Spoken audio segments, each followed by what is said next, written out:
Hi, this is Bailey with Chill With Us. I'm here with Dano, and this is going to be our first kind of a test interview for you, the fans, and you, the public.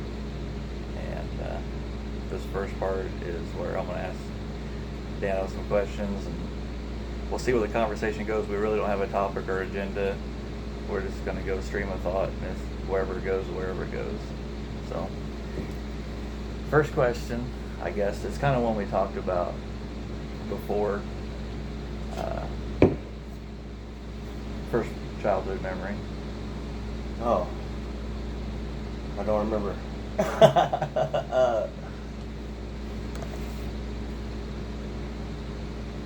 Had to be kindergarten, or I don't remember what I said. I don't remember what it was. It was first childhood memory would have been, I guess, getting dropped off from the babysitter by my mom when I was probably 4 or 5 years old, because everybody kept stealing my food. That's the only reason I remember it. Yeah. Other than that, no, I don't really have nothing really. Nothing beyond that. Yeah. That stands out. Yeah. Okay. Now, growing up in a rural setting where the population is mostly Caucasian, so you grew up under a lot of discrimination. Yeah. A lot so. Yeah. Well, it's 50-50. 50-50. Yeah. If I needed something, or I had friends that, their parents were cool, but it seemed like everything important that I needed, couldn't get it because it was from somebody that wasn't cool. Yeah. Well, I remember you talking about at one point in time that you would have friends and their parents were like, "We can't spend the night." Oh yeah, I wouldn't be able to go stay the night over at their houses, or I wouldn't be able to have, couldn't date any girls because their parents didn't like the black and white thing. Couldn't do a lot of stuff, Yeah. but just the way it was. We'll move forward to like I don't want to call it the moment of vindication because it's really not. I don't think you were vindictive about it, but all of a sudden you're good at sports, and all of a sudden you become an important, member of the school and of the community because of your athleticism. And Yeah. you notice a lot of the attitudes change, at least in public. Yeah, but I did, but I didn't let it change me. Yeah. I didn't really It feed changed- into it yeah. that much, but I noticed it a lot. It changed the people around you and not you so much. Yeah. Like- Yeah. And it didn't change the people that knew me already. They didn't change their. At least your circle. Oh, yeah. Yeah. And that was very small. Yeah. So then after baseball, that's the sport, and you got into traveling teams. Yeah. Tell us a little bit about that. Yeah, I played for a traveling team in the town that I lived in.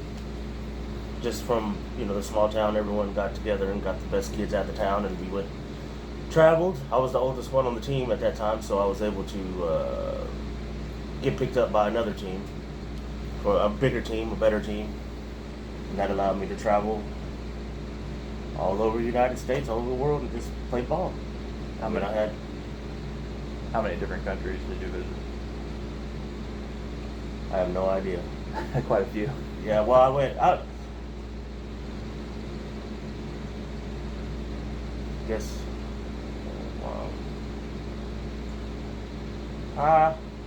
Yeah, I have no idea. I don't want to say because I don't even know. I don't remember how many. I mean, I could say more, or I could say I don't know. But a lot of here in the States. Yeah. Traveling around, I got to see a lot, and do a lot whenever I was probably too young to be seeing it and doing it. But Yeah. it was a good time. Living life early. What would you say was probably the friendliest foreign country you visited as an athlete? Japan. Yeah. You say I don't know if they were like friendly or if they were like confused, because you go over there and you speak English and you're black, or you're around a bunch. My whole team was black. We had like 2 people on our team that weren't black. So automatically they thought that you were somebody important, like you were somebody famous. So we got treated pretty good over there. Pretty good. But other than that, everybody else was just, language barrier. Yeah. That didn't help. Other than that, that was about the friendliest place. Didn't have any. I was too young when I went there to even enjoy it and pay attention to what, I was able to. It looked like a casino everywhere there. Everything looked like a casino. The gas stations, everything was just lit up like a casino would be. They had video games everywhere. I remember that, but I don't remember the people. I mean, I remember them treating us well, but I don't remember anything. I didn't see anything out of the ordinary. Yeah. Out of the ordinary. So, yeah. I'd say Japan. That's pretty much it. Pretty much it. Very good. So, the second milestone in your life was when you had your daughter, Yes. and that completely changed your life. Yes. Completely. And Yeah.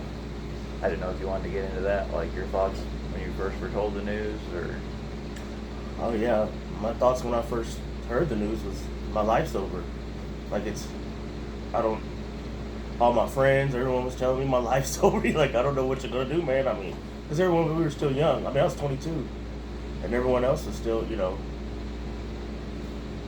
free to roam around and do whatever they wanted. And I had to cut everything off and start working.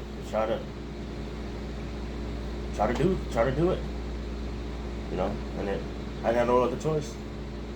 So I did. I started working, and I hated it, but I got used to the fact that I was having a child pretty quick, especially because I only had 2 months to get ready for the child.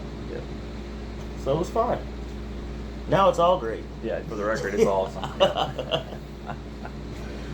Now it's all great. But yeah, that was the second big thing. Whew. That was yeah.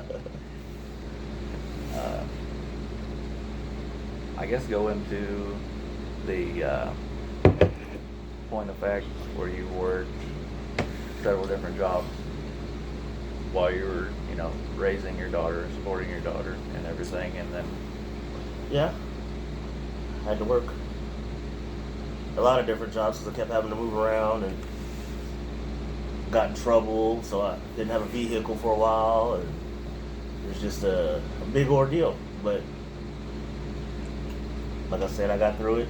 Wasn't nothing that I couldn't handle. Now that I think about it, it wasn't nothing that I couldn't handle.